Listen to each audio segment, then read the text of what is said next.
ਸਿੱਖਾਂ ਬਾਰੇ ਕਹਿ ਦਿੱਤੀ ਆ ਕਿ ਜਿਹੜਾ ਅਯੋਧਿਆ ਰਾਮ ਮੰਦਰ ਵਾਲਾ ਮੁੱਦਾ ਸੀਗਾ, ਬਾਬਰੀ ਮਸਜਿਦ ਵਾਲਾ ਮੁੱਦਾ ਸੀ, ਉਹ ਦਿੱਤੀ ਮੰਗ ਜਿਹੜੀ ਸੀ ਨਾ ਰਾਮ ਮੰਦਰ ਦੀ, ਉਹ ਪਹਿਲਾਂ ਸਿੱਖਾਂ ਨੇ ਚੁੱਕੀ ਆ।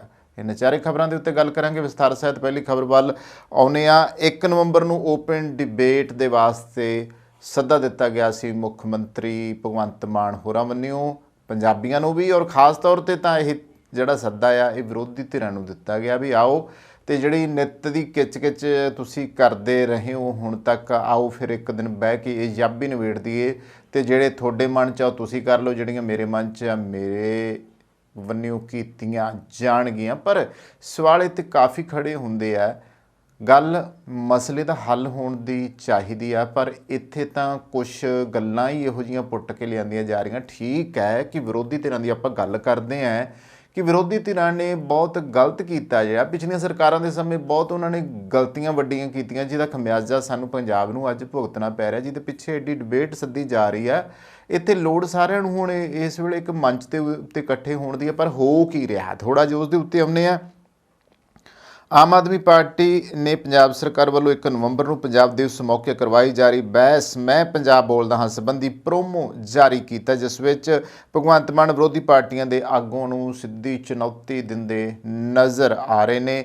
ਕਿਹਾ ਜਾ ਰਿਹਾ ਹੈ ਕਿ ਜੇਕਰ ਬਹਿਸ ਹੋਵੇਗੀ ਤਾਂ ਸਿਰਫ SYL ਹੀ ਨਹੀਂ ਬਲਕਿ 1966 ਤੋਂ ਬਾਅਦ ਪੰਜਾਬ ਦੇ ਗਠਨ ਤੋਂ ਲੈ ਕੇ ਹੁਣ ਤੱਕ ਦੇ ਸਾਰੇ ਮੁੱਦੇ ਬਹਿਸ ਦੇ ਵਿੱਚ ਵਿਚਾਰੇ ਜਾਣਗੇ। ਦਰਅਸਲ ਸ਼੍ਰੋਮਣੀ ਅਕਾਲੀ ਦਲ ਨੇ ਪੰਜਾਬ ਸਰਕਾਰ ਨੂੰ ਬਹਿਸ ਤੋਂ ਪਹਿਲਾਂ ਬਹਿਸ ਦਾ ਏਜੰਡਾ ਕਲੀਅਰ ਕਰਨ ਲਈ ਸੋਮਵਾਰ ਦੁਪਹਿਰ ਤੱਕ ਦਾ ਸਮਾਂ ਦਿੱਤਾ ਆ। ਨਾਲ ਹੀ ਭਾਜਪਾ ਨੇ ਇੱਕ ਸਰਕਾਰੀ ਅਧਿਕਾਰੀ ਨੂੰ ਬਹਿਸ ਦਾ ਸੰਚਾਲਕ ਬਣਾਉਣ ਉੱਤੇ ਸਵਾਲ ਖੜੇ ਕੀਤੇ। ਡਾਕਟਰ ਨਿਰਮਲ ਜੌੜਾ ਦੀ ਗੱਲ ਕਰ ਰਹੇ ਹਾਂ, ਮੁੱਦਾ ਚੁੱਕਿਆ ਗਿਆ ਸੀ। ਅਜਿਹੇ 'ਚ ਸੰਭਾਵਨਾ ਆ ਕਿ ਸ਼੍ਰੋਮਣੀ ਅਕਾਲੀ ਦਲ, ਕਾਂਗਰਸ ਅਤੇ ਭਾਜਪਾ ਦੇ ਆਗੂ ਕੋਈ ਨਾ ਕੋਈ ਮੁੱਦਾ ਉਠਾ ਕੇ ਬਹਿਸ ਦਾ ਬਾਈਕਾਟ ਕਰ ਸਕਦੇ ਨੇ। ਇਸ ਤੋਂ ਪਹਿਲਾਂ ਆਮ ਆਦਮੀ ਪਾਰਟੀ ਦੀ ਪੰਜਾਬ ਇਕਾਈ ਨੇ ਇੱਕ ਵਾਰੀ ਫਿਰ ਵਿਰੋਧੀਆਂ ਨੂੰ ਚੁਣੌਤੀ ਦਿੰਦੇ ਹੋਏ ਇੱਕ ਪ੍ਰੋਮੋ ਜਾਰੀ ਕਰ ਦਿੱਤਾ ਆ। ਵਿਰੋਧੀ ਪਾਰਟੀਆਂ ਬਹਿਸ ਦਾ ਬਾਈਕਾਟ ਕਰ ਸਕਦੀਆਂ ਨੇ। ਪ੍ਰੋਮੋ ਇਹ ਹੈ, ਵਰਣਨਯੋਗ ਹੈ ਕਿ ਪੰਜਾਬ ਸਰਕਾਰ ਵੱਲੋਂ ਇਹ ਬਹਿਸ 1 ਨਵੰਬਰ ਨੂੰ ਪੰਜਾਬ ਐਗਰੀਕਲਚਰ ਯੂਨੀਵਰਸਿਟੀ ਲੁਧਿਆਣਾ ਦੇ ਆਡੀਟੋਰੀਅਮ ਵਿੱਚ ਕਰਵਾਈ ਜਾ ਰਹੀ ਆ, ਪਰ ਵਿਰੋਧੀ ਪਾਰਟੀਆਂ ਵੱਲੋਂ ਇੱਕ ਸਰਕਾਰੀ ਅਧਿਕਾਰੀ ਡਾਕਟਰ ਨਿਰਮਲ ਜੌੜਾ ਨੂੰ ਸੰਚਾਲਕ ਨਿਯੁਕਤ ਕਰਕੇ ਬਹਿਸ ਦਾ ਵਿਰੋਧ ਸਿਰਫ ਮੁੱਦੇ 'ਤੇ ਹੀ ਰੱਖ ਕੇ ਕੀਤਾ ਜਾ ਰਿਹਾ। ਇਸ ਮੁੱਦੇ ਨੂੰ ਅੱਗੇ ਹਾਵੀ ਕਰ ਲਿਆ ਵੀ ਡਾਕਟਰ ਨਿਰਮਲ ਜੌੜਾ ਤਾਂ ਸਰਕਾਰੀ ਅਧਿਕਾਰੀ ਆ, ਉਹਨੂੰ ਕਿਉਂ ਤੁਸੀਂ ਲਾ ਦਿੱਤਾ ਆ। ਮੰਚ ਸੰਚਾਲਨ ਤਾਂ ਕੋਈ ਵੀ ਕਰ ਸਕਦਾ ਆ। ਹਾਂ, ਗੱਲ ਇਹ ਕਹਿ ਰਹੀਆਂ ਵਿਰੋਧੀ ਧਿਰਾਂ ਕਿ ਉਹ ਨਿਰਪੱਖ ਹੋਊਗਾ ਕਿ ਪੱਖਪਾਤ ਕਰੂਗਾ, ਕਿਉਂਕਿ ਭਗਵੰਤ ਮਾਨ ਦਾ ਉਹ ਆੜੀ ਹੈ ਕਿ ਉਹਦੀ ਗੱਲ ਸੁਣੂਗਾ, ਉਹਦੀ ਪੱਖ ਨੂੰ ਰੱਖੂਗਾ, ਸਰਕਾਰ ਦੇ ਪੱਖ ਨੂੰ ਰੱਖੂਗਾ ਕਿ ਵਿਰੋਧੀ ਧਿਰਾਂ ਦੀ ਗੱਲ ਵੀ ਉਹ ਕਰੂਗਾ। ਇਹ ਉਹਨਾਂ ਨੂੰ ਖਦਸ਼ਾ ਆ। ਜੇਕਰ ਇਸ ਨੂੰ ਰੱਖਣ ਵਰਗੀਆਂ ਗੱਲਾਂ ਕਹੀਆਂ ਜਾ ਰਹੀਆਂ ਨੇ ਤਾਂ ਖਦਸ਼ਾ ਆ ਕਿ ਵਿਰੋਧੀ ਪਾਰਟੀਆਂ ਵੀ ਇਸ ਬਹਿਸ ਦਾ ਬਾਈਕਾਟ ਕਰ ਸਕਦੀਆਂ ਨੇ। ਭਗਵੰਤ ਸਿੰਘ ਮਾਨ ਨੇ ਕਿਹਾ ਹੈ ਕਿ 1 ਨਵੰਬਰ ਨੂੰ ਲੁਧਿਆਣਾ 'ਚ ਹੋਣ ਵਾਲੀ ਮੈਂ ਪੰਜਾਬ ਬੋਲਦਾ ਹਾਂ ਬਹਿਸ ਦੌਰਾਨ ਲੋਕ ਰਵਾਇਤੀ ਪਾਰਟੀਆਂ ਵੱਲੋਂ ਸੂਬੇ ਉੱਤੇ ਕੀਤੇ ਜਾ ਰਹੇ ਅਪਰਾਧਾਂ ਦਾ ਜਵਾਬ ਮੰਗਣਗੇ। ਔਰ ਖ਼ਾਸ ਤੌਰ ਦੇ ਉੱਤੇ ਮੈਂ ਜ਼ਿਕਰ ਕੀਤਾ ਸੀਗਾ ਕਿ ਪੰਜਾਬੀਆਂ ਨੂੰ ਖੁੱਲ੍ਹਾ ਸੱਦਾ ਦਿੱਤਾ ਆ, ਤਾਂ ਸੂਬੇ ਦੇ ਲੋਕਾਂ ਨੂੰ ਇਸ ਯਾਦਗਾਰੀ ਸਮਾਗਮ ਵਿੱਚ ਸ਼ਾਮਲ ਹੋਣ ਦਾ ਖੁੱਲ੍ਹਾ ਸੱਦਾ ਦਿੰਦਿਆਂ ਮੁੱਖ ਮੰਤਰੀ ਨੇ ਕਿਹਾ ਹੈ ਕਿ ਸੂਬੇ ਵਿੱਚ ਹੁਣ ਤੱਕ ਸੱਤਾ ਵਿੱਚ ਰਹੀਆਂ ਸਾਰੀਆਂ ਸਿਆਸੀ ਪਾਰਟੀਆਂ ਬਹਿਸ ਦੌਰਾਨ ਆਪਣਾ ਪੱਖ ਪੇਸ਼ ਕਰਨਗੀਆਂ। ਉਹਨਾਂ ਕਿਹਾ ਕਿ ਹਰੇਕ ਪਾਰਟੀ ਨੂੰ ਆਪਣਾ ਪੱਖ ਪੇਸ਼ ਕਰਨ ਲਈ 30 ਮਿੰਟ ਦਿੱਤੇ ਜਾਣਗੇ, ਜਿਸ ਵਿੱਚ ਸੂਬੇ ਨਾਲ ਸੰਬੰਧਿਤ ਮੁੱਦੇ ਉਠਾਏ ਜਾਣਗੇ। ਭਗਵੰਤ ਸਿੰਘ ਮਾਨ ਨੇ ਦੱਸਿਆ ਕਿ ਮੈਂ ਪੰਜਾਬ ਬੋਲਦਾ ਹਾਂ ਬਹਿਸ ਦੌਰਾਨ ਮੰਚ ਸੰਚਾਲਨ ਪ੍ਰੋਫੈਸਰ ਨਿਰਮਲ ਜੌੜਾ ਕਰਨਗੇ। ਇੱਥੇ ਇੱਕ ਸਵਾਲ ਸੁਨੀਲ ਜਾਖੜ ਨੇ ਉਠਾਇਆ ਸੀ ਕਿ ਮੈਂ ਜਿਸ ਨੂੰ ਸੱਦਾਂ ਉਹਨਾਂ ਦੀ ਆਗਿਆ ਦਿੱਤੀ ਜਾਵੇ, ਪਰ ਉਹ ਗੱਲ ਸੁਨੀਲ ਜਾਖੜ ਉਹਨਾਂ ਨੇ ਜਿਨ੍ਹਾਂ ਦੀ ਕੀਤੀ ਸੀ ਉਹਨਾਂ ਵਿੱਚ ਡਾਕਟਰ ਧਰਮਵੀਰ ਗਾਂਧੀ ਔਰ ਸੀਨੀਅਰ ਐਡਵੋਕੇਟ ਜਿਹੜੇ ਸਿੱਖ ਮਸਲਿਆਂ ਬਾਰੇ ਬੋਲਦੇ ਹੁੰਦੇ ਆ ਡਾਕਟਰ HS ਫੂਲਕਾ, ਔਰ ਤੀਸਰੇ ਪ੍ਰਸਿੱਧ ਜਿਹੜੇ ਸਾਡੇ ਪੱਤਰਕਾਰ ਨੇ ਕਮਰ ਸੰਧੂ, ਉਹਨਾਂ ਦੀ ਗੱਲ ਕੀਤੀ ਗਈ ਸੀ ਕਿ ਇਹਨਾਂ ਤਿੰਨਾਂ ਨੂੰ ਬੁਲਾਇਆ ਜਾਵੇ। ਪਰ ਜਦੋਂ ਹੁਣ ਭਗਵੰਤ ਮਾਨ ਹੋਰਾਂ ਨੇ ਸਾਰਿਆਂ ਨੂੰ ਹੀ ਪੰਜਾਬ ਨੂੰ ਹੀ ਖੁੱਲ੍ਹੀ ਬਹਿਸ ਦਾ ਸੱਦਾ ਦੇ ਦਿੱਤਾ, ਅਤੇ ਉਹ ਪੰਜਾਬੀ ਨੇ ਬਾਈ ਉਹ ਆ ਸਕਦੇ ਆ, ਉਹ ਖੁੱਲ੍ਹੀ ਬਹਿਸ ਦੇ ਵਿੱਚ ਸ਼ਾਮਲ ਹੋ ਸਕਦੇ। ਇਸ ਕਰਕੇ ਇੱਥੇ ਗੱਲ ਕਰੀਏ ਤਾਂ ਸੁਨੀਲ ਜਾਖੜ ਉਹਨਾਂ ਦੀ ਗੱਲ ਦੇ ਉਹ ਕੋਈ ਤੰਤ ਹੀ ਨਹੀਂ ਰਹਿ ਜਾਂਦਾ ਗਾ, ਕਿਉਂਕਿ ਹੈ ਹੀ ਖੁੱਲ੍ਹਾ ਸੱਦਾ ਸਾਰਿਆਂ ਨੂੰ। ਤਾਂ ਮੁੱਖ ਮੰਤਰੀ ਨੇ ਕਿਹਾ ਕਿ ਖੁੱਲ੍ਹੀ ਬਹਿਸ ਇਸ ਗੱਲ 'ਤੇ ਕੇਂਦਰਿਤ ਹੋਵੇਗੀ ਕਿ ਪੰਜਾਬ ਨੂੰ ਹੁਣ ਤੱਕ ਕੀ ਅਤੇ ਕਿਵੇਂ ਲੁੱਟਿਆ ਗਿਆ ਤੇ ਇਸ ਬਹਿਸ ਵਿੱਚ ਭਰਾ ਭਤੀਜਾ ਯਾਰ ਦੋਸਤ ਟੋਲ ਪਲਾਜ਼ਾ ਨੌਜਵਾਨ ਕਿਸਾਨ ਵਪਾਰੀ ਦੁਕਾਨਦਾਰ ਗੁਰੂਆਂ ਦੀ ਬਾਣੀ ਨਹਿਰਾਂ ਦੇ ਪਾਣੀ ਤੇ ਚਰਚਾ ਹੋਊਗੀ। ਰਵਾਇਤੀ ਪਾਰਟੀਆਂ ਨੇ ਪੰਜਾਬ ਨਾਲ ਧੋਖਾ ਕੀਤਾ ਹੈ। ਸੀਐਮ ਮਾਨ ਨੇ ਇਹ ਗੱਲ ਕਹੀ ਹੈ, ਇਸ ਲਈ ਉਹਨਾਂ ਨੂੰ ਸੂਬੇ ਦੇ ਲੋਕਾਂ ਅੱਗੇ ਜਵਾਬਦੇਹ ਬਣਾਇਆ ਜਾਵੇਗਾ। ਮੁੱਖ ਮੰਤਰੀ ਨੇ ਸਪਸ਼ਟ ਸ਼ਬਦਾਂ ਦੇ ਵਿੱਚ ਕਿਹਾ ਆ ਕਿ ਇਹ ਆਗੂ ਪੰਜਾਬ ਨਾਲ ਵਿਸ਼ਵਾਸਘਾਤ ਕਰਨ ਲਈ ਜ਼ਿੰਮੇਵਾਰ ਨੇ ਅਤੇ ਪੰਜਾਬ ਦੀ ਪਿੱਠ ਵਿੱਚ ਛੁਰਾ ਮਾਰਨ ਵਾਲਿਆਂ ਨੂੰ ਇਤਿਹਾਸ ਕਦੇ ਮੁਆਫ ਨਹੀਂ ਕਰੇਗਾ। ਇਸ ਤੋਂ ਇਲਾਵਾ ਉਹਨਾਂ ਨੇ ਇਹ ਵੀ ਗੱਲ ਕੀਤੀ ਹੈ ਕਿ ਇਹ ਜਿਹੜੀ ਬਹਿਸ 1 ਨਵੰਬਰ ਨੂੰ ਹੋਣ ਜਾ ਰਹੀ ਹੈ, ਇਹ ਲੋਕਾਂ ਨੂੰ ਸ਼ੀਸ਼ਾ ਦਿਖਾਊਗੀ ਕਿ ਕੁਰਬਾਨੀ ਦੀ ਆੜ ਵਿੱਚ ਇਹਨਾਂ ਆਗੂਆਂ ਨੇ ਪੰਜਾਬ ਦੇ ਹਿੱਤਾਂ ਨੂੰ ਅੱਖੋਂ ਪਰੋਖੇ ਕਰਕੇ ਆਪਣੇ ਨਿੱਜੀ ਹਿੱਤਾਂ ਦੀ ਰਾਖੀ ਕੀਤੀ। ਉਹਨਾਂ ਇਹ ਵੀ ਕਿਹਾ ਕਿ ਇਹਨਾਂ ਆਗੂਆਂ ਨੇ ਨਿੱਜੀ ਹਿੱਤਾਂ ਦੀ ਪੂਰਤੀ ਲਈ ਪੰਜਾਬ ਅਤੇ ਪੰਜਾਬੀਆਂ ਦੇ ਨਾਲ ਜੋ ਗੁਨਾਹ ਕੀਤੇ ਨੇ ਉਹਨਾਂ ਨੂੰ ਸੂਬੇ ਦੇ ਲੋਕ ਕਦੇ ਨਹੀਂ ਭੁੱਲਣਗੇ ਅਤੇ ਨਾ ਹੀ ਕਦੇ ਮਾਫ ਕਰਨਗੇ। ਹੁਣ ਇਹ ਤਾਂ ਸੀ ਇੱਕ ਗੱਲ ਕਿ ਜਿਹੜੀ ਭਗਵੰਤ ਮਾਨ ਬਤੌਰ ਮੁੱਖ ਮੰਤਰੀ ਕਈ ਦਿਨਾਂ ਦੇ ਇਸ਼ਾਰਾ ਕਰਦੇ ਆ ਰਹੇ ਨੇ, ਔਰ ਕਦੇ ਸੁਨੀਲ ਜਾਖੜ ਦੇ ਬਾਪੂ ਬਲਰਾਮ ਜਾਖੜ ਦੀ ਔਰ ਬਾਬੇ ਬਾਦਲ ਹੋਰਾਂ ਦੀ ਜਾਂ ਫਿਰ ਕੈਪਟਨ ਅਮਰਿੰਦਰ ਸਿੰਘ ਦੀਆਂ ਤਸਵੀਰਾਂ ਜਿਹੜੀਆਂ ਨੇ ਉਹ ਸਾਹਮਣੇ ਲਿਆਉਂਦੇ ਨੇ, ਔਰ ਇੰਦਰਾ ਗਾਂਧੀ ਦੇ ਨਾਲ ਕਿਵੇਂ ਬਲਰਾਮ ਜਾਖੜ ਔਰ ਕੈਪਟਨ ਅਮਰਿੰਦਰ ਸਿੰਘ ਖੜੋਤੇ ਨੇ, ਕਪੂਰੀ ਵਾਲਾ ਟੱਕ ਲਵਾ ਰਹੇ ਨੇ, ਇੱਦਾਂ ਦੀਆਂ ਕਾਫੀ ਤਸਵੀਰਾਂ, ਕਾਫੀ ਸਾਰੇ ਵੇਰਵੇ, ਅੰਕੜੇ, ਅਖਬਾਰਾਂ ਦੀਆਂ ਕਤਰਨ, ਇਹ ਉਹ ਕਾਫੀ ਕੁਝ ਇਕੱਠਾ ਕਰਕੇ ਲਿਆਉਂਦੇ ਨੇ। ਇਹ ਠੀਕ ਹੈ ਕਿ ਅਕਾਲੀਆਂ ਨੇ ਗਲਤੀ ਕੀਤੀ ਹੈ, ਠੀਕ ਹੈ ਕਾਂਗਰਸੀਆਂ ਨੇ ਗਲਤੀ ਕੀਤੀ ਆ, ਔਰ ਉਹਨਾਂ ਦੀਆਂ ਦਿੱਤੀਆਂ ਹੱਥੀ ਗੰਢਾਂ ਨੂੰ ਅੱਜ ਦੰਦਾਂ ਨਾਲ ਖੋਲ੍ਹਣਾ ਪੈ ਰਿਹਾ, ਇਹ 'ਚ ਕੋਈ ਸ਼ੱਕ ਨਹੀਂ, ਇਤਿਹਾਸ ਦੇ ਪੰਨੇ ਬੋਲਦੇ ਆ। ਪਰ ਇਸ ਟਾਈਮ ਜਿਹੜਾ ਮੁੱਦਾ ਆ ਉਹ ਬਜਾਏ ਇਸ ਦੇ ਕਿ ਅਸੀਂ ਚਿੱਕੜ ਉਛਾਲ ਗਏ, ਇਹ ਚਿੱਕੜ ਪਾਉਣ ਦੀ ਬਜਾਏ ਮੁੱਦੇ ਦੇ ਹੱਲ 'ਤੇ ਸਾਰੀਆਂ ਪਾਰਟੀਆਂ ਮੰਚ 'ਤੇ ਆ ਕੇ ਇਸ ਦਾ ਹੱਲ ਕੱਢਣ ਕਿ SYL ਨਹਿਰ ਦਾ ਪਾਣੀ ਸਾਡੇ ਹੱਥੋਂ ਨਹੀਂ ਜਾਣਾ ਚਾਹੀਦਾ, ਅਸੀਂ ਦੇਣਾ ਨਹੀਂ ਪਾਣੀ, ਇਸ ਮੁੱਦੇ 'ਤੇ ਗੱਲ ਹੋਣੀ ਚਾਹੀਦੀ ਹੈ।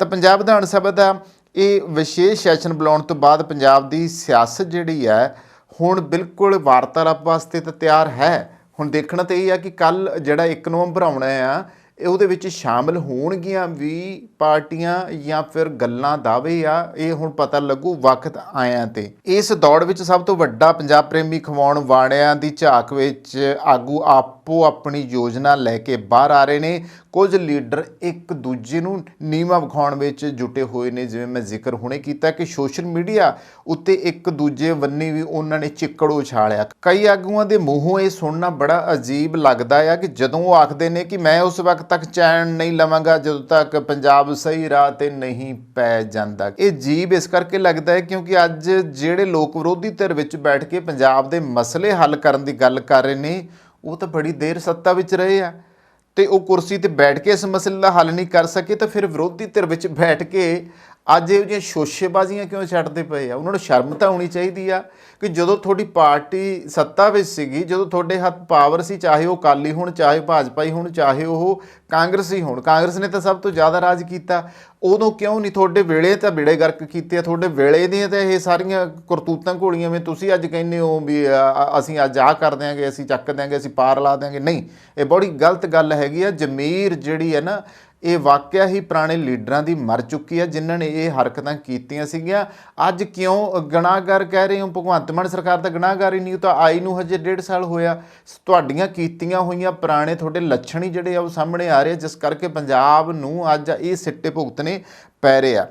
ਅੱਜ ਜਿਹੜਾ ਆਗੂ ਵਿਰੋਧੀ ਧਿਰ ਵਿੱਚ ਖੜਾ ਹੋ ਕੇ ਦਾਅਵੇ ਕਰਦਾ ਹੈ ਕਿ ਉਹ ਆਪਣੀ ਵਿਧਾਇਕ ਵਾਲੀ ਸੀਟ ਤੋਂ ਵੀ ਹਾਰ ਗਿਆ ਹੈ, ਉਹ ਸਾਬਕਾ ਮੁੱਖ ਮੰਤਰੀ ਡਾਕਟਰ ਚੰਨੀ ਵੱਲੋਂ ਸਟੇਜ 'ਤੇ ਬੋਲਿਆ ਸੱਚ ਯਾਦ ਰੱਖ ਲਵੇ ਕਿ ਜੇ ਰਾਜ ਆਪਣੇ ਕੋਲ ਹੋਣ ਵੇਲੇ ਇਕੱਠੇ ਰਹਿੰਦੇ ਆ ਤੇ ਅੱਜ ਨੌਬਤ ਕਦੇ ਨਾ ਆਉਂਦੀ। ਹੁਣ ਹੋਇਆ ਨਾ ਕੈਪਟਨ ਅਮਰਿੰਦਰ ਸਿੰਘ ਰਾਜ ਦੇ ਵਿੱਚ ਸਾਰੇ ਪਾਟੇ ਰਹੇ ਆ, ਹੋ ਸਕਦਾ ਕਿ ਅਗਲੀ ਸਰਕਾਰ ਆ ਜਾਂਦੀ, ਪਰ ਇਹ ਤਾਂ ਇਹਨਾਂ ਨੇ ਆਪਸ ਵਿੱਚ ਹੀ ਪਾਟੇ ਰਹੇ ਆ। ਔਰ ਮੁੱਖ ਮੰਤਰੀ ਸਾਬਕਾ ਜਿਹੜੇ ਚਰਨਜੀਤ ਚੰਨੀ ਸੀ ਉਹ ਸਹੀ ਗੱਲ ਇਹ ਕਹਿ ਕੇ ਗਏ ਆ, ਪਰ ਇਕੱਠੇ ਹੋਣ ਦਾ ਮਤਲਬ ਇਹ ਨਹੀਂ ਕਿ ਉਹ ਸਿਰਫ ਮੰਚਾਂ 'ਤੇ ਇਕੱਠੇ ਹੁੰਦੇ ਆ, ਬਲਕਿ ਸਰਕਾਰ ਚਲਾਉਣ ਵਕਤ ਮੁੱਖ ਮੰਤਰੀ ਦੀ ਕੁਰਸੀ 'ਤੇ ਬੈਠਣ ਦੀ ਕੋਸ਼ਿਸ਼ ਕਰਦਿਆਂ ਇੱਕ ਦੂਜੇ ਦੀ ਪਿੱਠ ਵਿੱਚ ਖੰਜਰ ਖੋਭਣ ਵਿੱਚ ਹੀ ਨਾ ਲੱਗੇ ਰਹਿੰਦੇ, ਸਗੋਂ ਪੰਜਾਬ ਦੇ ਮਸਲਿਆਂ ਦੇ ਹੱਲ ਲਈ ਜੇ ਇਕੱਠੇ ਹੋ ਕੇ ਬੈਠਦੇ ਤਾਂ ਪੰਜਾਬ ਦਾ ਆਹ ਹਾਲ ਨਹੀਂ ਸੀ ਹੋਣਾ।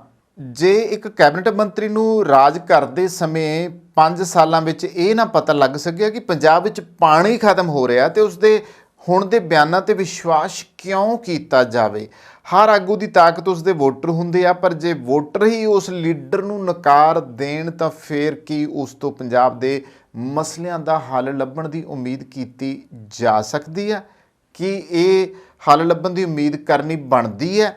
ਅੱਜ ਆਮ ਆਦਮੀ ਪਾਰਟੀ ਦਾ ਰਾਜ ਹੈ, ਉਹ ਜਿਵੇਂ ਚਾਹੁਣ ਸੂਬੇ ਦੀਆਂ ਵਾਗਾਂ ਮੋੜ ਸਕਦੇ ਆ। 1 ਨਵੰਬਰ ਦੀ ਮਹਾ ਡਿਬੇਟ ਕਰਵਾ ਸਕਦੇ ਆ, ਵਿਸ਼ੇਸ਼ ਸੈਸ਼ਨ ਰੱਦ ਕਰ ਸਕਦੇ ਨੇ, ਪਰ ਕਰਵਾ ਕਿਉਂ ਰਹੇ ਨੇ ਇਸ ਦਾ ਜਵਾਬ ਲੋਕ ਮੰਗਣਗੇ। ਉਹਨਾਂ ਨੂੰ ਲੱਗਦਾ ਹੈ ਕਿ ਇਸ ਤਰ੍ਹਾਂ ਪੰਜਾਬ ਉੱਤੇ ਬੀਤੇ ਦਿਨਾਂ ਵਿੱਚ ਜਿਹੜੇ ਰਾਜ ਕਰਦੇ ਰਹੇ ਸਿਆਸੀ ਆਗੂਆਂ ਨੂੰ ਨੀਵਾਂ ਵਿਖਾ ਸਕਾਂਗੇ। ਪਰ ਜਦੋਂ ਲੋਕਾਂ ਨੇ ਆਪ ਨੂੰ ਜਿਤਾ ਕੇ ਫਿਰ ਇਹਨਾਂ ਗੱਲਾਂ ਦਾ ਕੀ ਫਾਇਦਾ? ਇੱਥੇ ਇੱਕ ਸਵਾਲ ਖੜਾ ਹੁੰਦਾ ਹੈ ਕਿ ਜਦੋਂ ਲੋਕਾਂ ਨੇ ਆਪ ਦੇ 92 ਉਮੀਦਵਾਰ ਜਿਤਾ ਕੇ ਉਹਨਾਂ ਦੀ ਸਰਕਾਰ ਬਣਵਾ ਦਿੱਤੀ ਹੈ, ਫਿਰ ਇਹਨਾਂ ਗੱਲਾਂ ਦਾ ਕੀ ਫਾਇਦਾ ਆ? ਆਮ ਆਦਮੀ ਪਾਰਟੀ ਦੀ ਸਰਕਾਰ ਕੋਲ ਇੱਕ ਬੜਾ ਵਧੀਆ ਮੌਕਾ ਆ ਕਿ ਉਹ ਪੰਜਾਬ ਦੇ ਮਸਲਿਆਂ ਦਾ ਹੱਲ ਕੱਢ ਕੇ ਦਿਖਾਵੇ, ਜਿਹੜਾ ਪਿਛਲਿਆਂ ਨੇ ਨਹੀਂ ਕੀਤਾ। ਉਹਨਾਂ ਨੇ ਜਿਹੜੀਆਂ ਕਰਤੂਤਾਂ ਕੀਤੀਆਂ ਆ, ਬਜਾਏ ਅਸੀਂ ਉਹਨਾਂ ਢਰਿਆਂ ਉੱਤੇ ਨਾ ਚੱਲ ਕੇ ਉਸ ਤੋਂ ਉਲਟ ਜਾ ਕੇ ਕੰਮ ਕਰਕੇ ਕੁਛ ਕਰਕੇ ਵਿਖਾ ਦਈਏ। ਤੇ ਇਹ ਵਧੀਆ ਮੌਕਾ ਆ ਕਿ ਇਹ ਪੰਜਾਬ ਦੇ ਜਿਹੜੇ ਇਹ ਮਸਲੇ ਆ ਉਹਨਾਂ ਦਾ ਹੱਲ ਕੱਢ ਵਿਖਾਵੇ। ਗੁੰਝਲਦਾਰ ਮੁੱਦਿਆਂ ਨੂੰ ਸੁਲਝਾਉਣ ਵਾਸਤੇ ਸ਼ਾਂਤੀ ਨਾਲ ਕੰਮ ਕਰਨ ਦੀ ਲੋੜ ਹੈ, ਪਰ ਜੇ ਉਹ ਇਸ ਚਿੱਕੜ ਵਿੱਚ ਪੈ ਗਏ, ਇਹ ਚਿੱਕੜ ਖੇੜੀ ਆ ਹੁਣ ਕਿ ਜਿਹੜੇ ਤੇ ਹੁਣ ਰੌਲਾ ਪਾਈ ਬੈਠੇ ਆ, ਤਾਂ ਫਿਰ ਯਾਦ ਰੱਖਣ ਕਿ ਚਿੱਕੜ ਸੁੱਟਣ ਵਾਲੇ ਦੇ ਹੱਥ ਵੀ ਸਾਫ਼ ਨਹੀਂ ਰਹਿੰਦੇਗੇ। ਪੰਜਾਬ ਵਾਸੀ ਆਸ ਕਰਦੇ ਨੇ ਕਿ ਕੋਈ ਸੱਚਾ ਤੇ ਹਮਦਰਦ ਆਗੂ ਜਿਹੜਾ ਹੈ ਨਾ ਉਹਨਾਂ ਦੇ ਮਸਲੇ ਹੱਲ ਕਰੇ। ਜੇ ਇਹ ਵੀ ਮੌਕਾ ਇਹਨਾਂ ਦਾ ਬਿਆਨਬਾਜ਼ੀਆਂ ਦੇ ਵਿੱਚ ਬੀਤ ਗਿਆ ਤਾਂ ਫਿਰ ਕਹਿ ਸਕਦੇ ਹਾਂ ਕੀ ਹੋ ਸਕਦਾ ਆ? ਫਿਰ ਤਾਂ ਇਹੀ ਹੋ ਸਕਦਾ ਹੈ कि ज़िंदगी के सफ़र में गुजर जाते हैं जो मुकाम वो फिर नहीं आते, वो फिर नहीं आते।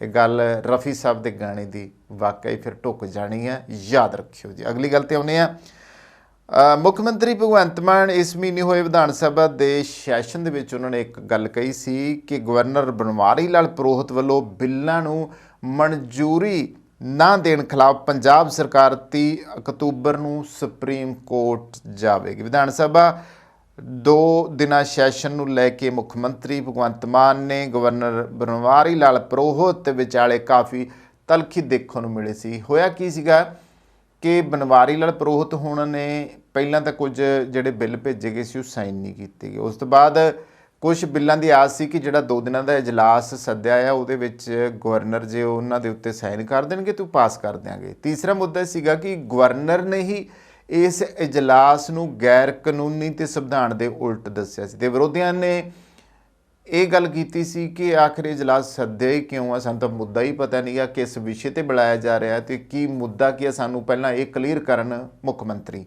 ਇਹ ਗੱਲ ਕੀਤੀ ਸੀ। ਤਾਂ ਗਵਰਨਰ ਬਨਵਾਰੀ ਲਾਲ ਪੁਰੋਹਿਤ ਤੇ ਮੁੱਖ ਮੰਤਰੀ ਦੇ ਵਿਚਾਲੇ ਇਹ ਤਕਰਾਰ ਜਿਹੜੀ ਹੈ ਉਹ ਲਗਾਤਾਰ ਜਦੋਂ ਦੀ ਹਕੂਮਤ ਆਈ ਹੈ, ਆਪ ਹਕੂਮਤ ਆਈ ਹੈ, ਮੁੱਖ ਮੰਤਰੀ ਭਗਵੰਤ ਮਾਨ ਬਤੌਰ ਮੁੱਖ ਮੰਤਰੀ ਬਣ ਕੇ ਆਏ ਨੇ, ਉਦੋਂ ਤੋਂ ਹੀ ਇਹ ਵਿਵਾਦ, ਇਹ ਟਕਰਾਓ ਜਿਹੜਾ ਆ ਉਹ ਚੱਲਦਾ ਆ ਰਿਹਾ ਆ। ਗਵਰਨਰ ਪੁਰੋਹਿਤ ਨੇ ਪੰਜਾਬ ਵਿਧਾਨ ਸਭਾ ਦੇ ਸੱਦੇ ਗਏ ਇਸ ਵਿਸ਼ੇਸ਼ ਇਜਲਾਸ ਨੂੰ ਗੈਰ ਕਾਨੂੰਨੀ ਅਤੇ ਗੈਰ ਸੰਵਿਧਾਨਕ ਕਰਾਰ ਦਿੰਦਾ ਸੀ, ਪਰ ਹੁਣ ਪੰਜਾਬ ਸਰਕਾਰ ਦੇ ਸੁਪਰੀਮ ਕੋਰਟ ਜਾਣ ਦੀਆਂ ਚਰਚਾਵਾਂ ਤੋਂ ਇੱਕ ਦਿਨ ਪਹਿਲਾਂ ਗਵਰਨਰ ਵੱਲੋਂ ਮੁੱਖ ਮੰਤਰੀ ਭਗਵੰਤ ਮਾਨ ਨੂੰ ਚਿੱਠੀ ਲਿਖੀ ਗਈ ਹੈ। ਰਾਜਪਾਲ ਨੇ ਸੀਐਮ ਮਾਨ ਨੂੰ ਚਿੱਠੀ ਲਿਖਦਿਆਂ ਕਿਹਾ ਆ ਕਿ 27 ਚੋਂ 22 ਬਿੱਲਾਂ ਨੂੰ ਪਹਿਲਾਂ ਹੀ ਮਨਜ਼ੂਰੀ ਦਿੱਤੀ ਜਾ ਚੁੱਕੀ ਹੈ। 5 ਬਿੱਲ ਪੈਂਡਿੰਗ ਨੇ ਜਿਨ੍ਹਾਂ ਨੂੰ ਪੰਜਾਬ ਦੇ ਹਿੱਤ ਨੂੰ ਦੇਖਦਿਆਂ ਉਹ ਬਿੱਲ ਪਾਸ ਕਰਨਗੇ। ਬਿੱਲਾਂ ਉੱਤੇ ਚਰਚਾ ਲਈ ਉਹ ਤਿਆਰ ਨੇ। ਇਹ ਚਿੱਠੀ 'ਚ ਗਵਰਨਰ ਪੁਰੋਹਿਤ ਨੇ ਸੀਐਮ ਮਾਨ ਨੂੰ ਕਿਹਾ ਹੈ ਕਿ ਸੰਬੰਧਿਤ ਲੋਕਾਂ ਨਾਲ ਵਿਚਾਰ ਵਟਾਂਦਰਾ ਕਰਨ ਅਤੇ ਪੰਜਾਬ ਦੇ ਹਿੱਤਾਂ ਨੂੰ ਧਿਆਨ ਵਿੱਚ ਰੱਖਦਿਆਂ ਹੋਇਆਂ ਉਹਨਾਂ ਦੇ ਕੋਲ ਪਏ ਬਿੱਲਾਂ ਦੀ ਜਾਂਚ ਦਾ ਫੈਸਲਾ ਕੀਤਾ ਗਿਆ ਆ ਤੇ ਆਉਣ ਵਾਲੇ ਦਿਨਾਂ ਵਿੱਚ ਸਰਕਾਰ ਹਰ ਬਕਾਇਆ ਬਿੱਲ ਬਾਰੇ ਆਪਣੇ ਫੈਸਲੇ ਦਾ ਐਲਾਨ ਕਰੇਗੀ। ਗਵਰਨਰ ਨੇ ਲਿਖਿਆ ਹੈ ਕਿ ਸਰਕਾਰ ਦੇ ਵੱਲੋਂ ਬੁਲਾਏ ਗਏ ਵਿਸ਼ੇਸ਼ ਸੈਸ਼ਨ ਦੀ ਸੰਵਿਧਾਨਕ ਵੈਧਤਾ 'ਤੇ ਸਵਾਲ ਹੈ, ਪਰ ਪੰਜਾਬ ਦੇ ਲੋਕਾਂ ਦੇ ਹਿੱਤਾਂ ਨੂੰ ਧਿਆਨ ਵਿੱਚ ਰੱਖਦਿਆਂ ਹੋਇਆਂ ਉਹਨਾਂ ਨੇ ਇਹਨਾਂ ਬਿੱਲਾਂ ਦੀ ਘੋਖ ਕਰਨ ਦਾ ਫੈਸਲਾ ਕੀਤਾ ਆ। ਦੱਸਣਯੋਗ ਹੈ ਕਿ ਆਮ ਆਦਮੀ ਪਾਰਟੀ ਪੰਜਾਬ 'ਚ ਆਪਣੇ 2 ਸਾਲਾਂ ਦੇ ਸ਼ਾਸਨ ਕਾਲ ਦੌਰਾਨ ਰਾਜਪਾਲ ਖਿਲਾਫ ਦੂਜੀ ਵਾਰੀ ਸੁਪਰੀਮ ਕੋਰਟ ਪਹੁੰਚ ਚੁੱਕੀ ਹੈ। ਇਸ ਤੋਂ ਪਹਿਲਾਂ ਰਾਜਪਾਲ ਵੱਲੋਂ ਬਜਟ ਸੈਸ਼ਨ ਲਈ ਮਨਜ਼ੂਰੀ ਨਾ ਦਿੱਤੇ ਜਾਣ ਤੋਂ ਬਾਅਦ ਵੀ ਸਰਕਾਰ ਨੇ ਐਮਸੀ ਵਿੱਚ ਪਟੀਸ਼ਨ ਦਾਇਰ ਕੀਤੀ ਸੀ। ਸੁਪਰੀਮ ਕੋਰਟ 'ਚ ਸੁਣਵਾਈ ਤੋਂ ਬਾਅਦ ਰਾਜਪਾਲ ਨੂੰ ਬਜਟ ਸੈਸ਼ਨ ਨੂੰ ਮਨਜ਼ੂਰੀ ਦੇਣੀ ਪਈ ਸੀਗੀ। ਦਰਅਸਲ ਇਸ ਵਾਰ ਰਾਜਪਾਲ ਨੇ ਸੈਸ਼ਨ ਨੂੰ ਗੈਰ ਕਾਨੂੰਨੀ ਦੱਸ ਕੇ ਬਿੱਲ ਤੇ ਸਾਈਨ ਕਰਨ ਤੋਂ ਨਾ ਕਰ ਦਿੱਤੀ ਸੀ। ਇਸ ਤੋਂ ਬਾਅਦ ਪੰਜਾਬ ਸਰਕਾਰ ਨੇ ਇੱਕ ਵਾਰੀ ਫਿਰ ਤੋਂ ਸੁਪਰੀਮ ਕੋਰਟ ਦਾ ਰੁਖ ਕੀਤਾ ਸੀ। ਪੰਜਾਬ 'ਚ ਰਾਜਪਾਲ ਅਤੇ ਆਪ ਸਰਕਾਰ ਵਿਚਾਲੇ ਚੱਲ ਰਿਹਾ ਤਣਾਅ ਅਜੇ ਖਤਮ ਹੁੰਦਾ ਨਜ਼ਰ ਨਹੀਂ ਆ ਰਿਹਾ, ਕਿਉਂਕਿ ਭਗਵੰਤ ਮਾਨ ਸਰਕਾਰ ਨਵੰਬਰ 'ਚ ਹੀ ਵਿਧਾਨ ਸਭਾ ਦਾ ਇੱਕ ਹੋਰ ਸੈਸ਼ਨ ਬੁਲਾ ਸਕਦੀ ਹੈ। ਸੀਐਮ ਭਗਵੰਤ ਮਾਨ ਨੇ ਕਿਹਾ ਹੈ ਕਿ ਅਸੀਂ ਨਵੰਬਰ ਦੇ ਪਹਿਲੇ ਹਫ਼ਤੇ ਇੱਕ ਵੱਡਾ ਸੈਸ਼ਨ ਬੁਲਾਵਾਂਗੇ ਅਤੇ ਸਾਨੂੰ ਇਸ ਮੁੱਦੇ ਦੇ ਉੱਤੇ ਸਪਸ਼ਟਤਾ ਦੀ ਲੋੜ ਹੈ। ਤੋ ਹੁਣ ਦੇਖਣਾ ਹੈ ਕਿ ਵਿਵਾਦ ਠੱਲਦਾ ਹੈ ਜਾਂ ਨਹੀਂ ਠੱਲਦਾ, ਸੁਪਰੀਮ ਕੋਰਟ ਕੀ ਫੈਸਲਾ ਦਿੰਦੀ ਆ। ਗਵਰਨਰ ਜਿਹੜੇ 5 ਬਿੱਲਾਂ ਦੀ ਘੋਖ ਕਰਨੀ ਚਾਹੁੰਦੇ ਆ ਕਿ ਪੰਜਾਬ ਦੇ ਹਿੱਤਾਂ ਲਈ ਹੈ ਆ ਕਿ ਇਹ ਮਾਨਤਾ ਵੀ ਹੈ, ਵੈਧ ਵੀ ਹੈ ਜਾਂ ਨਹੀਂ ਹੈ, ਇਹ ਤਾਂ ਹੁਣ ਦੇਖਿਆ ਪਤਾ ਲੱਗੂਗਾ। ਫਿਲਹਾਲ ਇੱਕ ਵਾਰੀ ਗਵਰਨਰ ਜਿਹੜਾ ਆ ਉਹ ਵੀ ਪਿੱਛੇ ਨਹੀਂ ਹਟ ਰਿਹਾ ਅਤੇ ਮੁੱਖ ਮੰਤਰੀ ਭਗਵੰਤ ਮਾਨ ਵੀ ਸੁਪਰੀਮ ਕੋਰਟ ਦੀ ਗੱਲ ਕਰਨੋਂ ਨਹੀਂ ਹਟ ਰਹੇ ਔਰ ਇਹ ਲਗਾਤਾਰ ਤਕਰਾਰ ਜਾਰੀ ਹੈ। ਅਗਲੀ ਖਬਰ ਵੱਲ ਆਉਂਦੇ ਹਾਂ। ਪਿਛਲੇ ਦਿਨਾਂ ਦੇ ਵਿੱਚ ਇੱਕ ਬੀਬੀ ਬਲਵਿੰਦਰ ਕੌਰ ਸਿੰਘਣੀ ਸੀਗੀ, ਪ੍ਰੋਫੈਸਰ ਸੀਗੀ, ਉਸਨੇ ਸੁਸਾਈਡ ਕਰ ਲਿਆ। ਵੈਸੇ ਤਾਂ ਇਹ ਸੁਸਾਈਡ ਬਹੁਤ ਮਾੜਾ ਮੰਨਿਆ ਜਾਂਦਾ, ਖਾਸ ਤੌਰ 'ਤੇ ਸਿੱਖ ਕੌਮ ਦੇ ਵਿੱਚ ਤਾਂ ਇਹ ਗੱਲ ਕਹੀ ਜਾਂਦੀ। ਵੈਸੇ ਕਿਸੇ ਵੀ ਕੌਮ ਦੀ ਗੱਲ ਕੀਤੀ ਜਾਵੇ, ਇਨਸਾਨ ਦੇ ਵਾਸਤੇ ਆਤਮ ਹੱਤਿਆ ਕਰਨ ਤੋਂ ਵੱਡਾ ਕੋਈ ਗੁਨਾਹ ਨਹੀਂ ਹੁੰਦਾ, ਪਰ ਜਿਸ ਤਰੀਕੇ ਉਹਨੇ ਆਤਮ ਹੱਤਿਆ ਕੀਤੀ, ਕਈ ਵਾਰੀ ਕਿਸੇ ਵੀ ਇਨਸਾਨ ਨੂੰ ਕੁਝ ਚੀਜ਼ਾਂ ਬੜਾ ਮਜਬੂਰ ਕਰ ਦਿੰਦੀਆਂ ਨੇ ਕਿ ਉਹ ਸੁਸਾਈਡ ਕਰਨ ਦੇ ਲਈ ਮਜਬੂਰ ਹੋ ਜਾਂਦਾ ਆ। ਤਾਂ ਬੀਬੀ ਬਲਵਿੰਦਰ ਕੌਰ ਨੇ ਜਾਨ ਦੇ ਕੇ ਅਧਿਆਪਕਾਂ ਪ੍ਰਤੀ ਜਿਹੜੀ ਪੰਜਾਬ ਦੀ ਸਰਕਾਰ ਹੈ ਉਸ ਦੀ ਜਿਹੜੀ ਬੇਰੁਖੀ ਹੈ, ਬੇਸ਼ੱਕ ਸਰਕਾਰਾਂ ਪਹਿਲਾਂ ਦੀਆਂ ਹੁਣ ਚਾਹੇ ਅੱਜ ਦੀ ਹੋਵੇ, ਬੇਰੁਖੀ ਨਜ਼ਰ ਆ ਰਹੀ ਆ। ਅਧਿਆਪਕਾਂ ਦੇ ਨਾਲ ਜਿੱਦਾਂ ਦੇ ਸਟੇਜਾਂ 'ਤੇ ਖੜੋ ਕੇ ਦਾਅਵੇ ਵਾਅਦੇ ਕੀਤੇ ਜਾਂਦੇ ਨੇ, ਅਸਲ ਦੇ ਵਿੱਚ ਹਕੀਕਤਨ ਰੂਪ ਵਿੱਚ ਉਹ ਪੂਰੇ ਨਹੀਂ ਹੁੰਦੇ। ਅਜੇ ਵੀ ਜਗ੍ਹਾ ਜਗ੍ਹਾ ਧਰਨੇ, ਅਜੇ ਵੀ ਪਾਣੀ ਦੀਆਂ ਟੈਂਕੀਆਂ 'ਤੇ ਚੜ੍ਹਨੋਂ ਅਧਿਆਪਕ ਨਹੀਂ ਹਟੇ, ਹਜੇ ਵੀ ਕਈ ਜਗ੍ਹਾ 'ਤੇ ਕੱਚੇ ਆ, ਹਜੇ ਵੀ ਪੱਕੇ ਨਹੀਂ ਕੀਤੇ ਗਏ। 1.5 ਸਾਲ ਦੀ ਹਕੂਮਤ ਭਗਵੰਤ ਮਾਨ ਸਰਕਾਰ ਦੀ ਹੋ ਗਈ ਹੈ, ਹਜੇ ਵੀ ਮੰਗਾਂ ਲਟਕਦੀਆਂ ਨੇ, ਹਜੇ ਵੀ ਬਹੁਤ ਕੁਛ ਇਹੋ ਜਿਹਾ ਜਿਹੜਾ ਅਧਿਆਪਕਾਂ ਨਾਲ ਹੋ ਰਿਹਾ। ਔਰ ਜਿਸ ਦੇਸ਼ ਕੌਮ ਦੇ ਵਿੱਚ ਉੱਥੋਂ ਦੇ ਅਧਿਆਪਕਾਂ ਦੇ ਪ੍ਰਤੀ ਹੀ ਗੈਰ ਜ਼ਿੰਮੇਵਾਰਾਨਾ ਉੱਥੋਂ ਦੀਆਂ ਹਕੂਮਤਾਂ ਦਾ ਰਵੱਈਆ ਹੋਵੇ ਅਤੇ ਉਹਨਾਂ ਦੀ ਸਥਿਤੀ ਕੀ ਬਣਦੀ ਹੈ। ਬੀਬੀ ਬਲਵਿੰਦਰ ਕੌਰ ਨੇ ਜਾਨ ਦਿੱਤੀ ਔਰ ਇਹ ਮੁੱਦਾ ਅਜਿਹਾ ਬਣ ਗਿਆ ਜਿਸ ਨੇ ਵਾਕਿਆ ਹੀ ਜਿਹੜੀ ਸਰਕਾਰਾਂ ਦੀ ਬੇਰੁਖੀ ਆ ਉਸ ਦਾ ਧਿਆਨ ਜਿਹੜਾ ਆ ਦਿਵਾਇਆ ਹੈ ਕਿ ਕੀ ਕਰ ਰਹੀਆਂ ਨੇ ਅਧਿਆਪਕਾਂ ਦੇ ਨਾਲ। ਅਤੇ ਸੜਕਾਂ ਦੇ ਕਿਨਾਰੇ ਜਿੱਥੇ ਦਰੱਖਤਾਂ ਦੀ ਛਾਂ ਹੇਠ ਬੈਠੀਆਂ ਠੰਡੀਆਂ ਹਵਾਵਾਂ ਦੀ ਆਸ ਰੱਖਦੇ ਹਾਂ, ਉੱਥੇ ਨੌਕਰੀ ਦੀ ਆਸ ਵਿੱਚ ਬੈਠੇ ਅਧਿਆਪਕਾਂ ਦੇ ਰੋਣ ਦੀ ਆਵਾਜ਼ ਰੂਹ ਨੂੰ ਝੰਜੋੜਦੀ ਰਹਿੰਦੀ ਹੈ। ਇੱਕ ਅਧਿਆਪਕਾਂ ਨੇ ਆਪਣੀ ਮੌਤ ਇਸ ਤਰ੍ਹਾਂ ਸੰਘਰਸ਼ ਦੇ ਨਾਂ ਕਰ ਦਿੱਤੀ ਕਿ ਹੁਣ ਮਾਮਲਾ ਤੱਥਾਂ, ਹਕੀਕਤਾਂ, ਨਿਆਂਪਾਲਕਾਂ ਅਤੇ ਸਿਆਸਤਦਾਨਾਂ ਦੇ ਜਮਘਟੇ ਦੇ ਵਿੱਚ ਘਿਰ ਕੇ ਗੁੰਝਲਦਾਰ ਬਣ ਗਿਆ ਹੈ। ਜਿੱਥੇ ਅਧਿਆਪਕਾਂ ਦੀ ਮੰਗ ਦੀ ਗੱਲ ਹੈ, ਉੱਥੇ ਪਹਿਲਾ ਤੱਥ ਇਹੀ ਹੈ ਕਿ ਪੰਜਾਬ ਵਿੱਚ 2353 ਅਧਿਆਪਕਾਂ ਦੀਆਂ ਅਸਾਮੀਆਂ ਖਾਲੀ ਨੇ। ਇਹ ਅੱਜ ਦੀ ਗੱਲ ਨਹੀਂ ਬਲਕਿ 1996 ਤੋਂ ਹੀ ਖਾਲੀ ਅਸਾਮੀਆਂ ਦੀ ਗਿਣਤੀ ਵਿੱਚ ਵਾਧਾ ਹੁੰਦਾ ਜਾ ਰਿਹਾ। 2001 ਵਿੱਚ PPSC ਘਪਲੇ ਕਾਰਨ ਭਰਤੀਆਂ ਰੁਕ ਗਈਆਂ ਸਨ। ਫਿਰ 2002 ਤੋਂ 2007 ਦੀ ਆਪਾਂ ਗੱਲ ਕਰੀਏ ਤਾਂ ਕਾਂਗਰਸ ਸਰਕਾਰ ਵਿੱਚ ਮਹਿਜ 64 ਅੰਗਰੇਜ਼ੀ ਅਧਿਆਪਕ ਰੱਖੇ ਗਏ ਅਤੇ ਫਿਰ ਕਦੇ ਕਦਾਈ ਇੱਕਾ ਦੁੱਕਾ ਹੀ ਰੱਖੇ ਗਏ। 2008 ਵਿੱਚ ਅਕਾਲੀ ਭਾਜਪਾ ਸਰਕਾਰ ਨੇ 263 ਅਹੁਦੇ ਭਰੇ, ਪਰ ਫਿਰ ਕਿਸੇ ਕਾਰਨ ਉਹ ਵੀ ਵਿਵਾਦਾਂ ਵਿੱਚ ਘਿਰ ਕੇ ਰੁਕ ਗਏ। ਚੰਨੀ ਸਰਕਾਰ ਦੇ ਆਖਰੀ 100 ਦਿਨਾਂ ਵਿੱਚ ਉਹਨਾਂ ਨੇ ਸਿੱਖਿਆ ਮੰਤਰੀ ਨੇ ਜੋ ਸੀਗਾ ਉਹਨਾਂ ਨੇ 1158 ਅਹੁਦਿਆਂ ਨੂੰ ਭਰਨ ਦੀ ਠਾਣ ਲਈ। ਹੁਣ ਗੱਲ ਆਉਂਦੀ ਹੈ ਕਿ ਜੇ ਉਹ ਪੂਰੇ ਨਿਯਮਾਂ ਦੇ ਉੱਤੇ ਚੱਲਦੇ ਤਾਂ ਸਿਰਫ ਇੰਟਰਵਿਊ ਨੂੰ ਹੀ 3 ਮਹੀਨੇ ਲੱਗਣੇ ਸਨ। ਸੋ ਉਹਨਾਂ ਫੈਸਲਾ ਕੀਤਾ ਕਿ ਸਿਰਫ ਲਿਖਤੀ ਇਮਤਿਹਾਨ ਵਿੱਚ ਪਾਸ ਹੋਣ ਵਾਲਿਆਂ ਦੀਆਂ ਹੀ ਨਿਯੁਕਤੀਆਂ ਕੀਤੀਆਂ ਜਾਣ। ਕੁਝ ਸਿਆਣਿਆਂ ਨੇ ਅਜਿਹਾ ਨਾ ਕਰਨ ਵਾਸਤੇ ਆਖਿਆ, ਪਰ ਸਿਆਸਤਦਾਨਾਂ ਨੂੰ ਆਪਣੇ ਕੀਤੇ ਵਾਅਦੇ ਕਰਕੇ ਲੋਕਾਂ ਵਿੱਚ ਜਾਣ ਦਾ ਚਾਅ ਹੁੰਦਾ ਆ ਅਤੇ ਇਹ ਉਹਨਾਂ ਦੀ ਬਤੌਰ ਮੰਤਰੀ ਰਸਤਾ ਕੱਢਣ ਦੀ ਵੀ ਕੋਸ਼ਿਸ਼ ਹੋ ਸਕਦੀ ਹੈ। ਪਰ ਜਿੱਥੇ ਕਾਨੂੰਨ ਦੀ ਗੱਲ ਹੋਵੇ ਨਾ, ਉੱਥੇ ਨੀਤੀ ਦਾ ਹੱਥ ਨੀਅਤ ਤੋਂ ਉੱਪਰ ਹੋ ਜਾਂਦਾ ਆ। ਸੋ 1158 ਵਿਰੁੱਧ ਸ਼ਿਕਾਇਤ ਦਰਜ ਹੋਈ ਅਤੇ ਅਦਾਲਤ ਨੇ ਬੜੇ ਸਖਤ ਲਫ਼ਜ਼ਾਂ ਦੇ ਵਿੱਚ ਉਹਨਾਂ ਦੀਆਂ ਨਿਯੁਕਤੀਆਂ ਰੱਦ ਕਰ ਦਿੱਤੀਆਂ। ਜਿਸ ਦੇਸ਼ ਵਿੱਚ ਪੜ੍ਹਿਆਂ ਲਿਖਿਆਂ ਵਾਸਤੇ ਨੌਕਰੀਆਂ ਨਹੀਂ ਹਨ, ਉੱਥੇ ਆਸਾਨ ਨਹੀਂ ਕਿ ਅਦਾਲਤ ਦਾ ਫੈਸਲਾ ਸਿਰ ਮੱਥੇ ਆਸਾਨੀ ਨਾਲ ਮੰਨ ਲਿਆ ਜਾਵੇ। ਜਦੋਂ ਅਦਾਲਤ ਨੇ ਨਿਯੁਕਤੀਆਂ ਹੀ ਰੱਦ ਕਰ ਦਿੱਤੀਆਂ ਤਾਂ ਸਿਆਸਤਦਾਨ ਦੀ ਨੀਅਤ ਵੀ ਹਾਰ ਜਾਂਦੀ ਹੈ। ਹੁਣ ਗੱਲ ਇਹ ਹੈ ਕਿ ਜੇ ਦੁਬਾਰਾ ਕਿਸੇ ਸਿਆਸੀ ਰਸਤੇ ਕੋਈ ਹੋਰ ਜੁਗਾੜ ਲਗਾਇਆ ਜਾਂਦਾ ਆ ਤਾਂ ਮਾਹਰ ਮੰਨਦੇ ਨੇ ਕਿ ਦੁਬਾਰਾ ਤੋਂ ਅਦਾਲਤ ਵਿੱਚ ਕੇਸ ਜਾਵੇਗਾ, ਕਿਉਂਕਿ ਬੜੇ ਲੋਕ 1158 ਅਹੁਦਿਆਂ ਦੀ ਤਾਕ ਵਿੱਚ ਨੇ, ਕਿਉਂਕਿ ਨਿਯੁਕਤੀ ਪਹਿਲਾਂ ਤੋਂ ਹੀ ਕਮਜ਼ੋਰ ਹੈ ਤੇ ਅਦਾਲਤ ਇੱਕ ਵਾਰ ਰੱਦ ਕਰ ਚੁੱਕੀ ਹੈ। ਦੁਬਾਰਾ ਇਸ ਦਾ ਰੱਦ ਹੋ ਜਾਣਾ ਤੈਅ ਹੈ। ਹੁਣ ਸਵਾਲ ਇਹ ਉੱਠਦਾ ਆ ਕਿ ਇਹ ਜਿਹੜੇ 1158 ਅਧਿਆਪਕਾਂ ਦੀਆਂ ਨਿਯੁਕਤੀਆਂ ਆ, ਜਿਹੜੀਆਂ ਪਿਛਲੀਆਂ ਸਰਕਾਰਾਂ ਦੇ ਵੇਲੇ ਦਾ ਰਿੜਕਾ ਚੱਲਿਆ ਹੁੰਦਾ ਆ ਔਰ ਅਦਾਲਤ ਉਹਨਾਂ ਦੀਆਂ ਨਿਯੁਕਤੀਆਂ ਰੱਦ ਕਰਦੀ ਆ ਤੇ ਇਸ ਨੂੰ ਗੈਰ ਕਾਨੂੰਨੀ ਦੱਸਦੀ ਆ। ਜ਼ਾਹਿਰ ਹੈ ਜਿਨ੍ਹਾਂ ਨੇ ਪੜ੍ਹੇ ਲਿਖ ਕੇ ਇਹ ਡਿਗਰੀਆਂ ਹਾਸਲ ਕੀਤੀਆਂ ਨੇ, ਇਹ ਪ੍ਰਾਪਤੀਆਂ ਕੀਤੀਆਂ ਨੇ, ਉਹ ਹੱਕਦਾਰ ਨੇ। ਹੱਕਦਾਰਾਂ ਨੂੰ ਉਹਨਾਂ ਦਾ ਹੱਕ ਮਿਲਣਾ ਚਾਹੀਦਾ। ਹੱਕਦਾਰਾਂ ਦੇ ਹੱਕ ਨੂੰ ਹੀ ਜਿਹੜਾ ਆ ਉਹਨਾਂ ਦੀਆਂ ਨਿਯੁਕਤੀਆਂ ਨੂੰ ਗੈਰ ਕਾਨੂੰਨੀ ਕਿਹਾ ਜਾਂਦਾ ਆ। ਔਰ ਸਮਝ ਨਹੀਂ ਆਉਂਦੀ ਕਿ ਦੇਸ਼ ਦੀਆਂ ਅਦਾਲਤਾਂ ਜਿਹੜੀਆਂ ਨੇ ਉਹ ਕੀ ਫੈਸਲਾ ਕਰਦੀਆਂ ਪਈਆਂ ਨੇ। ਔਰ ਫਿਰ ਦੂਸਰੇ ਪਾਸੇ ਨਿਯੁਕਤੀਆਂ ਦਾ ਜਿਹੜਾ ਪ੍ਰੋਸੈਸ ਹੈ, ਜਿਸ ਤਰੀਕੇ ਦੇ ਪੜਾਅ ਦੇ ਵਿੱਚੋਂ ਲੰਘ ਕੇ ਉਹਨਾਂ ਦੀਆਂ ਹੋਣੀਆਂ ਚਾਹੀਦੀਆਂ, ਇੰਟਰਵਿਊ ਹੋਣੇ ਚਾਹੀਦੇ ਆ, ਬਜਾਏ ਕਿ ਜਿਵੇਂ ਚੰਨੀ ਸਰਕਾਰ ਨੇ ਕੀਤਾ ਆ, ਉਹ ਵੀ ਮਾਪਦੰਡ ਜਿਹੜੇ ਸੀਗੇ ਜਿਸ ਤਰੀਕੇ ਨਾਲ ਉਹਨਾਂ ਨੇ ਬਣਾ ਦਿੱਤੇ ਸੀਗੇ ਉਹ ਸਹੀ ਨਹੀਂ ਸੀਗੇ ਤੇ ਉਹਨਾਂ ਦੀਆਂ ਨਿਯੁਕਤੀਆਂ ਰੁਕੀਆਂ। ਪਰ ਅਸੀਂ ਅਧਿਆਪਕਾਂ ਨਾਲ ਜਿੱਥੋਂ ਕੌਮ ਦੀਆਂ ਪੀੜ੍ਹੀਆਂ ਨੇ ਪੜ੍ਹ ਕੇ ਭਵਿੱਖ ਦੀਆਂ ਵਾਰਸ ਬਣਨਾ ਹੁੰਦਾ ਆ, ਨਸਲਾਂ ਨੇ ਚੰਗੀਆਂ ਬਣਨਾ ਹੁੰਦਾ ਆ, ਦੇਸ਼ ਸਮਾਜ ਨੇ ਸੋਹਣਾ ਉਸਰਨਾ ਹੁੰਦਾ ਆ, ਉਹਨਾਂ ਅਧਿਆਪਕਾਂ ਦੇ ਨਾਲ ਹੀ ਆਹ ਕੁਛ ਅਸੀਂ ਕਰਾਂਗੇ ਤਾਂ ਉਹ ਕਿਵੇਂ ਸਮਾਜ ਨੂੰ ਔਰ ਸਮਾਜ ਦੀ ਅਗਲੀ ਪੀੜ੍ਹੀ ਨੂੰ ਕਿਵੇਂ ਉਸ ਮੁਆਸ਼ਰੇ ਨੂੰ ਵਧੀਆ ਬਣਾ ਸਕਣਗੇ, ਜਿਨ੍ਹਾਂ ਨੇ ਸਿੱਖਿਆ ਔਰ ਨੈਤਿਕਤਾ ਆਉਣ ਵਾਲੀਆਂ ਪੀੜ੍ਹੀ ਨੂੰ ਸਿਖਾਉਣੀ ਹੁੰਦੀ ਆ। ਇਹ ਦੁੱਖਦਾਇਕ ਆ। ਔਰ ਅਧਿਆਪਕਾਂ ਨੇ ਕਈਆਂ ਨੇ ਹੁਣ ਤੱਕ ਇਸੇ ਤਰ੍ਹਾਂ ਆਪਣੀਆਂ ਕੁਰਬਾਨੀਆਂ ਦਿੱਤੀਆਂ ਨੇ, ਇੱਦਾਂ ਸੰਘਰਸ਼ ਕੀਤਾ ਆ, ਪਾਣੀ ਦੀਆਂ ਵਾਛੜਾਂ ਖਾਧੀਆਂ ਨੇ, ਡੰਡੇ ਖਾਧੇ ਨੇ, ਮਟਕਾ ਚੌਂਕ ਦੇ ਵਿੱਚ ਧਰਨੇ ਦਿੱਤੇ ਨੇ, ਹੋਰ ਕਈ ਜਗ੍ਹਾ 'ਤੇ ਪ੍ਰਦਰਸ਼ਨ ਕੀਤੇ ਨੇ। ਕਦੇ ਪ੍ਰਦਰਸ਼ਨ ਸਿੱਖਿਆ ਮੰਤਰੀ ਦੀ ਕੋਠੀ, ਪਿਛਲੀ ਹਕੂਮਤ ਵਿੱਚ ਵੀ ਸਿੱਖਿਆ ਮੰਤਰੀ ਜਿਹੜੇ ਸੀਗੇ ਉਹਨਾਂ ਦੀ ਕੋਠੀ ਦੇ ਵਿੱਚ ਵੀ ਸੰਗਰੂਰ ਸੀ। ਉਸ ਤੋਂ ਬਾਅਦ ਫਿਰ ਭਗਵੰਤ ਮਾਨ ਦੀ ਕੋਠੀ ਕੋਲ ਫਿਰ ਸਿੱਖਿਆ ਮੰਤਰੀ, ਫਿਰ ਚੰਨੀ ਦੇ ਬਾਰ ਮੂਹਰੇ ਵੀ ਉੱਥੇ ਬੈਠ ਕੇ ਜਦੋਂ ਕਿ ਬਤੌਰ ਮੁੱਖ ਮੰਤਰੀ ਬਣੇ ਨੇ ਤਾਂ ਉੱਥੇ ਵੀ ਮੋਰਿੰਡੇ ਦੇ ਵਿੱਚ ਉਹਨਾਂ ਦੀ ਕੋਠੀ ਦੇ ਮੂਹਰੇ ਧਰਨਾ ਲਗਾਇਆ ਸੀਗਾ। ਕਿਉਂਕਿ ਗੱਲ ਤਾਂ ਜਾਇਜ਼ ਮੰਗਾਂ ਦੀ ਹੈ ਨਾ, ਤੇ ਮੰਗਾਂ ਹੀ ਪੂਰੀਆਂ ਨਹੀਂ ਕਰਦੇ ਪਏ ਤੇ ਫਿਰ ਉਹ ਅਧਿਆਪਕ ਜਾਣ ਤਾਂ ਕਿੱਥੇ ਜਾਣ। ਔਰ ਪਿਛਲੇ ਦਿਨਾਂ ਦੇ ਵਿੱਚ ਬੀਬੀ ਬਲਵਿੰਦਰ ਕੌਰ ਜੋ ਕਿ ਪ੍ਰੋਫੈਸਰ ਸਨ, ਉਹਨਾਂ ਨੇ ਸੁਸਾਈਡ ਕਰ ਲਿਆ।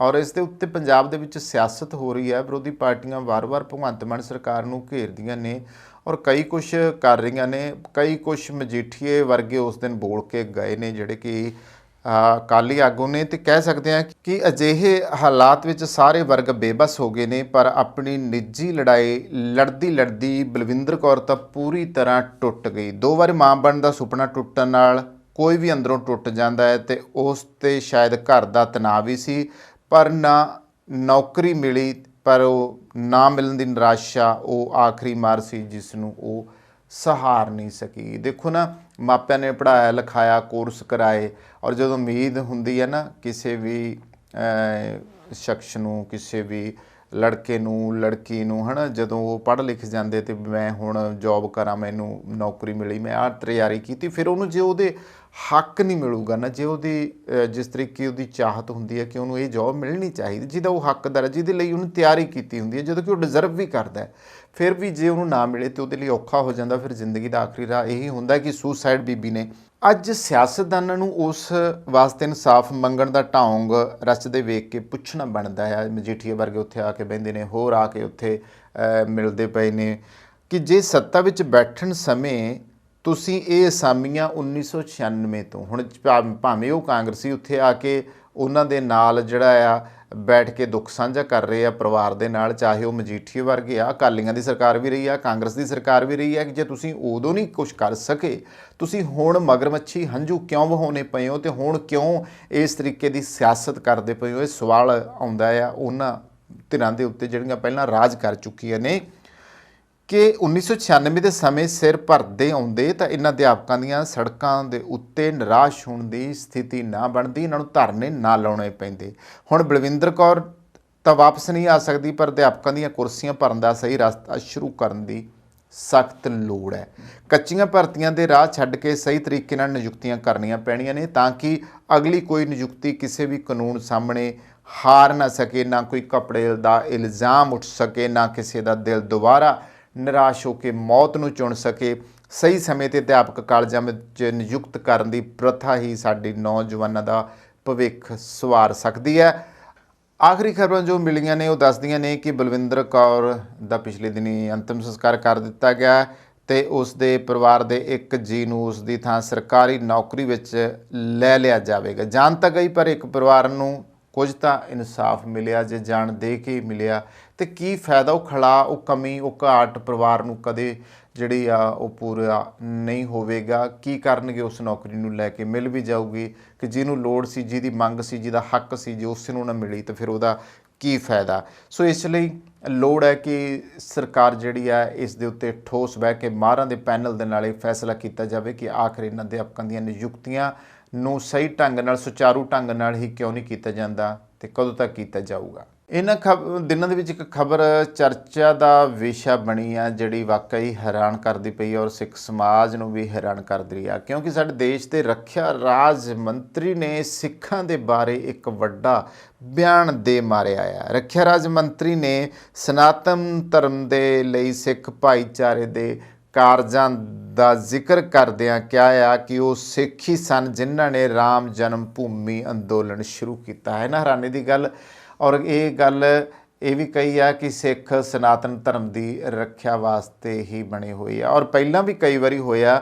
ਪਰ ਇੱਥੇ ਸਵਾਲ ਖੜਾ ਹੁੰਦਾ ਹੈ ਕਿ ਜਿਹੜੀ ਸਿੱਖ ਕੌਮ ਹੈ, ਸਿੱਖ ਬੁੱਧੀਜੀਵੀ ਆ, ਫਿਰ ਸਿੱਖ ਚਿੰਤਕ ਆ, ਜੇ ਉਹ ਸੁਣ ਰਹੇ ਆ ਤਾਂ ਕੀ ਤੁਸੀਂ ਦੱਸੋ ਕਿ ਸਿੱਖ ਧਰਮ ਸਨਾਤਨ ਧਰਮ ਦੀ ਰੱਖਿਆ ਲਈ ਬਣਾਇਆ ਗਿਆ ਸੀਗਾ, ਜਾਂ ਫਿਰ ਇਹ ਕਹੋ ਕਿ ਪੁਰਾਣੇ ਵੇਲਿਆਂ ਦੇ ਜਿਹੜੇ ਕੂੜ ਅਡੰਬਰ ਧਰਮ ਦੇ ਵਿੱਚ ਆ ਰਚੇ ਸੀਗੇ, ਉਹਨਾਂ ਦੀ ਖਾਤਰ ਸਾਹਿਬ ਸ਼੍ਰੀ ਗੁਰੂ ਨਾਨਕ ਦੇਵ ਜੀ ਨੇ ਇੱਕ ਨਿਆਰਾ ਧਰਮ ਸਿੱਖ ਧਰਮ ਚਲਾਇਆ ਸੀਗਾ, ਜਿਹਦੇ ਵਿੱਚ ਕੋਈ ਕਰਮ ਕਾਂਡ ਨਹੀਂ ਸੀ, ਕੋਈ ਊਚ ਨੀਚ ਨਹੀਂ ਸੀ, ਕੋਈ ਜਾਤ ਪਾਤ ਨਹੀਂ ਸੀ, ਕੋਈ ਭੇਦਭਾਵ ਨਹੀਂ ਸੀ, ਔਰ ਚੌਂ ਵਰਨਾਂ ਨੂੰ ਸਾਂਝਾ ਉਪਦੇਸ਼ ਸਾਹਿਬ ਕਮਾਲ ਨੇ ਦਿੱਤਾ ਸੀਗਾ। ਔਰ ਸਾਹਿਬ ਸ਼੍ਰੀ ਗੁਰੂ ਗੋਬਿੰਦ ਸਿੰਘ ਜੀ 10ਵੇਂ ਨਾਨਕ ਹੋਰਾਂ ਨੇ ਅੰਮ੍ਰਿਤ ਦੀ ਦਾਤ ਦੇ ਕੇ ਸਾਰਿਆਂ ਨੂੰ ਇੱਕ ਮੰਚ 'ਤੇ ਲਿਆਂਦਾ ਸੀਗਾ, ਇੱਕ ਝੰਡੇ ਥੱਲੇ ਲਿਆਂਦਾ ਸੀਗਾ, ਔਰ ਇੱਕੋ ਬਾਟੇ ਅੰਮ੍ਰਿਤ ਛਕਾ ਕੇ ਇਨੀ ਕੀ ਕਿਰਪਾ ਸੇ ਸਿੰਘ ਹਮ ਸਜੇ ਹੈ ਨਾ, ਆਹ ਵਾਲੀ ਗੱਲ ਕੀਤੀ ਸੀ। ਔਰ ਵੱਡੀ ਗੱਲ ਇਹ ਸੀਗੀ ਕਿ ਸਾਰਿਆਂ ਨੂੰ ਸਿੰਘ ਉਸ ਵੇਲੇ ਜਦੋਂ ਸਜਾਇਆ ਗਿਆ ਤੇ ਉੱਥੇ ਵੀ ਉਹ ਚੌਂ ਵਰਨਾਂ ਕੋ ਸਾਂਝਾ ਉਪਦੇਸ਼ ਵਾਲੀ ਗੱਲ ਕੀਤੀ ਗਈ ਸੀ। ਉਦੋਂ ਜ਼ਬਰ ਤੇ ਜ਼ੁਲਮ ਦੇ ਖਿਲਾਫ ਹੀ ਖਾਲਸੇ ਨੂੰ ਤੇਗ ਚਲਾਉਣ ਦੀ ਗੱਲ ਕੀਤੀ ਗਈ ਸੀ, ਨਾ ਕਿ ਇਸ ਗੱਲ ਨੂੰ ਕਿ ਸਨਾਤਨ ਧਰਮ ਬਹੁਤ ਚੰਗਾ ਹੈ ਤੇ ਸਨਾਤਨ ਧਰਮ ਨੂੰ ਬਚਾਇਆ ਜਾਵੇ। ਕਿਉਂਕਿ ਇੱਥੇ ਧਰਮਾਂ ਦੇ ਰੇੜਕੇ ਆ, ਧਰਮਾਂ ਦੇ ਮਸਲੇ ਆ, ਔਰ ਇਹ ਜ਼ਰੂਰੀ ਤਾਂ ਕਿਤੇ ਵੀ ਕਿਸੇ ਕਿਤਾਬ 'ਚ ਨਹੀਂ ਲਿਖਿਆ ਕਿ ਸਿੱਖ ਸਨਾਤਨ ਧਰਮ ਦੀ ਰੱਖਿਆ ਲਈ ਬਣੇ ਸਨ।